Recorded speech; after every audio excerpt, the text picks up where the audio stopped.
I, Jeannie, am a corporate employee, but I'm also pursuing a dream of becoming a professional cartoonist as an extension of my hobby. I am mocked by my parents for choosing what seems like a childish dream even at the age of 30. But my husband Trevor supports and encourages my dream. However, his family doesn't feel the same way. It seems like they truly despise me. Every time we visit my husband's family home, my mother-in-law and sister-in-law seize the opportunity to berate me when my husband is not around. Jeannie, are you still drawing those cartoons? A tackle are really clingy, never giving up, and honestly kind of disgusting. Why waste time on that nonsense? I want to see my grandchild's face soon. The couple next door already has their second child, you know. Their jabs about me not giving up and demanding to see a grandchild hit me where it hurts. So I find myself unable to talk back. My husband's family home is dominated by the women, especially since his father passed away before we were married and my selfish sister-in-law acts like the supreme authority there. Even now, while sending my husband her brother on an errand, she takes advantage of his absence to be mean to me. She does whatever she wants. Nevertheless, as an only child myself, the existence of a sister-in-law, no matter how bratty or annoying, feels fresh to me.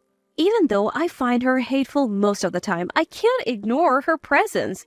One day, talk of my sister-in-law's marriage came up. She's planning to meet the parents soon. My husband received the call and told me about the date.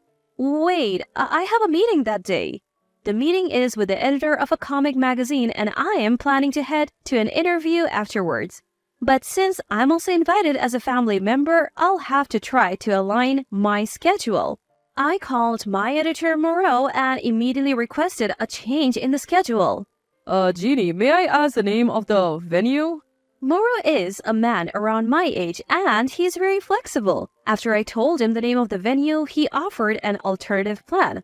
That's the venue, Jeannie, where you and I are going for an interview. So why don't we finish both the interview and the meeting in the morning, and then you can attend the family gathering in the afternoon. If that's the case, I would really appreciate it. But soon, I would realize in a painful way that my consideration was utterly trivial and irrelevant to my mother-in-law and sister-in-law. A few days later, I was at the wedding venue. As planned, I rented the lobby for a brief meeting and then proceeded to the interviews. I toured the venue and had the opportunity to talk to the people working there. In between the interviews, I had casual conversation with Moreau, who was in charge, and found out he was also engaged. Moreau, you're getting married too? Congratulations! Finally, I found the right person, so today's interviews have been quite informative for me as well. That's wonderful. I hope you have a beautiful ceremony. Later, after having lunch at a nearby restaurant, I returned to the wedding venue. I was led to meet the parents' room, but no one from the other side had arrived yet, and the only ones there were mother-in-law, sister-in-law, and me. My husband, it turned out, had sent a message that he would be late, so he wouldn't be coming for a while. I felt a bit uncomfortable, but it seemed the others felt the same, and sister-in-law suddenly lashed out at me without reason. Listen, Jeannie, I've been thinking, and I don't want to introduce my sister-in-law as a disgusting manga geek. So I think my brother should be single and we'll just pretend you're not here, okay? Mother-in-law, sensing an opportunity, joined in to try to push me out. Yes, that's a good idea. This is a fresh start for my daughter and outsiders should not be allowed. Furthermore, mother-in-law noticed my heavy bags. She picked up my bags, which were placed on the chair, intending to shove them back at me. I had my laptop inside with photos and notes from today's interviews, and I didn't want it handled carelessly. You don't seem to be here for work, so why not draw your favorite manga in a nearby cafe? She said, and predictably mother-in-law dropped my heavy bag. But mother-in-law just watched. Sister-in-law didn't seem to care at all. Mother-in-law, that's awful. My laptop is in there. Oh, I'm sorry, but this is just perfect, isn't it? You can take it for maintenance. It's good that you have a reason to leave now. It didn't look like it was done on purpose, but they were using my failure against me, trying to conveniently push me out. I didn't want to be in this place anymore. That was the only thing on my mind as I silently grabbed my belongings and left the room, almost fleeing. I'm frustrated that I can't retort, but more than that, the way mother-in-law and the others spoke to me is incredibly sad. I even rearranged my work schedule for today. To be called an outsider? If I weren't in public, I might have burst into tears. Hey, Jeannie. Standing at the entrance of the venue, lost in thought about what to do next, a familiar voice called out to me. I looked up and Morrow was there. Behind him, a man and woman whose faces vaguely resembled Morrow's were standing. Probably his parents? Oh, you're still around, huh? Jeannie, you were supposed to meet the parents, right? Why did you leave the venue? Upon hearing that, I couldn't hold back and told them everything that just happened. Morrow and his parents listened silently, looking troubled. After I had more or less finished my story, Morrow calmly asked me, by the way, Jeannie, what is your husband's family name? Since I use my maiden name for my work as a cartoonist, not many people know my husband's last name. And I mentioned it to Morrow, probably for the first time. Morrow thought for a moment and then told me, Jeannie, you don't have to leave. Let's go back. I'll go with you. With those words, he almost forcefully took me back into the venue. When I returned to the room, mother-in-law and sister-in-law were astonished, and my husband, who seemed to have just arrived, was also quite surprised. But the surprise of mother-in-law and sister-in-law seemed to be directed more at Morrow, who had accompanied me, than at me. Oh, what? You? Why are you with that person? I naturally didn't know since today was the first time I met him, but it seems that Morrow is indeed sister-in-law's fiancé. Morrow looks at sister-in-law addressing her with the same composed voice he used earlier. His voice is so calm that I can't help but wonder if he's really talking to the woman he's dating. It seems I've misunderstood you. I heard about what you were planning with Mrs. Jeannie. You were going to treat your own brother's wife like a nobody, weren't you? Well, why don't you talk about what's going on all of a sudden? As for mother-in-law, she was going to kick out her daughter-in-law as an outsider and even drop and break someone's belongings, right? You're completely different from the person I heard about from her, aren't you? It was an accident. Mother-in-law and sister-in-law are defiant and playing dumb to Morrow's words. We didn't do anything, she's just pulling on an act. Oh, that's not it. She's a nuisance to our household. They even blamed me. I would never break my own work tools. Is your purpose to bother and trouble me at my most crucial time? You always do this. You make our family feel awful at the most critical moments. It's because you're a creepy manga nerd. You don't understand the happiness of normal people. You are an audible living in the world of manga. The insults were more unrestrained than usual, making me feel like coming back was a complete mistake. But Morrow, after listening this far and seeing sister-in-law's unmasked demeanor, seemed to have thought something. He spoke out firmly as if to push her away.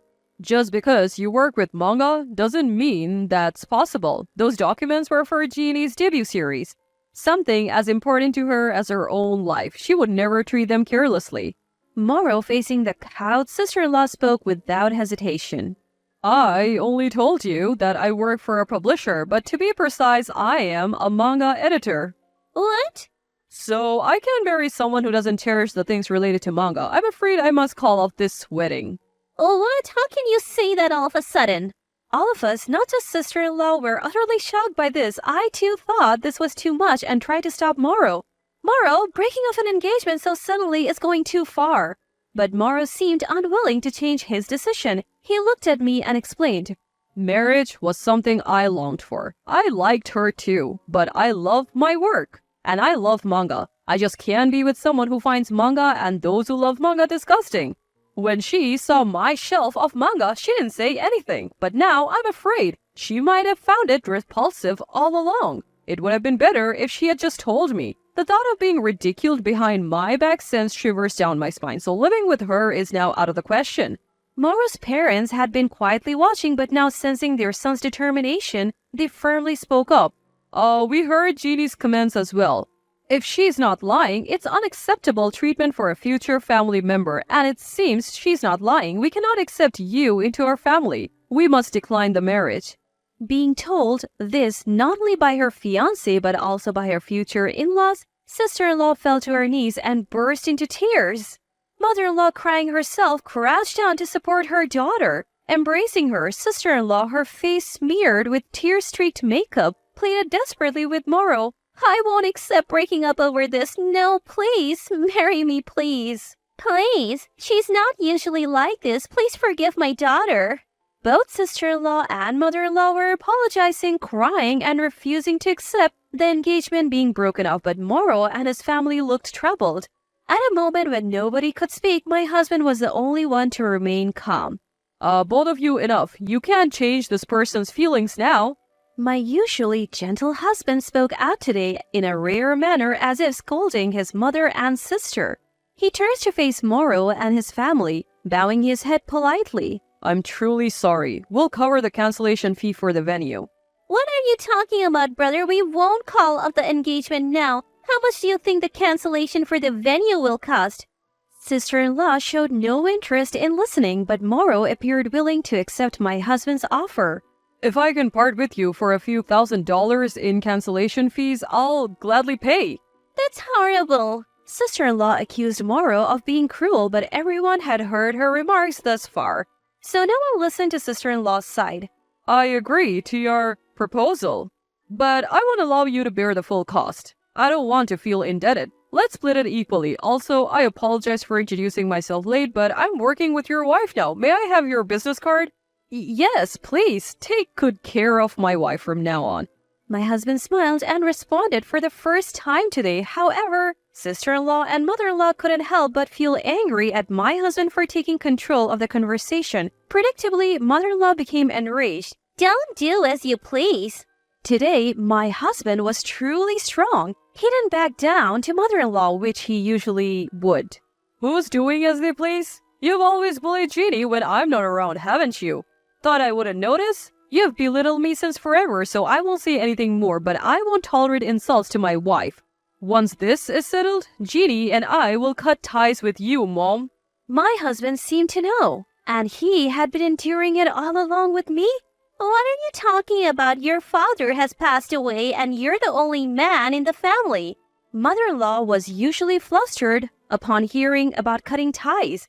Certainly, mother-in-law always seemed to push off anything she didn't understand about managing finances onto her husband, so his absence would cause a problem. Such a selfish way of thinking. After all the times she ridiculed other people's hobbies, she wanted to keep him close because he was useful? Naturally, my husband understood her true feelings and directly opposed her. So, you just dump various troubles on me, and then behind my back you mock my wife like you're doing now, saying that manga geeks are disgusting?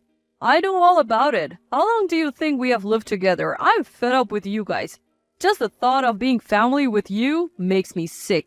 I haven't experienced this since we were married, but my husband has been dealing with this since he was a child. No doubt he has been living his life being denied for his likes, even at a personal level. As mother-in-law hung her head in shock, sister-in-law suddenly lunged at me in a desperate last-ditch effort. Why did you come back? This happened because of you. I thought I was going to marry a rising star in a top publishing company. Well, I didn't think this would happen either. You should just disappear. While I can't help that you don't like me, I can't marry someone as petty as you, who can respect what others love. Not to mention, if you can accept something about the person you're going to be family with, you can be a family, let alone get married. I don't want anything to do with terrible people like you anymore. With those final words, I pushed away sister-in-law who kept clutching my collar, and she began to cry loudly again, but there was no reason for us to stay here any longer. Leaving mother-in-law and sister-in-law behind, my husband and I said our goodbyes to the Morrows and left the wedding venue. Afterwards, regarding the cancellation fee for the wedding, my husband made sister-in-law pay half. He apparently made up the difference by selling some of her expensive brand-name bags and coats. It's a good lesson for her, my husband said. Indeed, it was sister-in-law's own doing that led to this situation. She got what she deserved. After witnessing that, my husband and I truly cut off all contact with his family. That said, it's not like we don't have any other relatives. Sometimes my husband hears about his family through his cousin. Hearing about it only depresses him, as it's always distressing news. It seems that mother-in-law and sister-in-law, as soon as they were left alone, began to fight constantly. Eventually, it ended with sister-in-law leaving the house in a huff, and they too became estranged. Mother-in-law apparently lost her entire family and started to show signs of dementia. Moreover, she fell victim to a scam and lost all her savings, and now she's living on the edge, cutting corners to make ends meet. Sister-in-law, who always had a sloppy personality, also found herself unable to live alone. I heard she's stuck, making monthly installment payments, and is now being chased by steady repayments. But it has nothing to do with my husband and me, and that's not what's on our minds right now.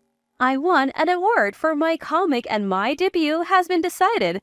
On the day of our private celebration to commemorate the debut, my husband nostalgically recalled the times when he had contact with mother-in-law and said, Jeannie, I'm sorry for making you endure so much. From now on, please draw your comics freely. I will continue to support you.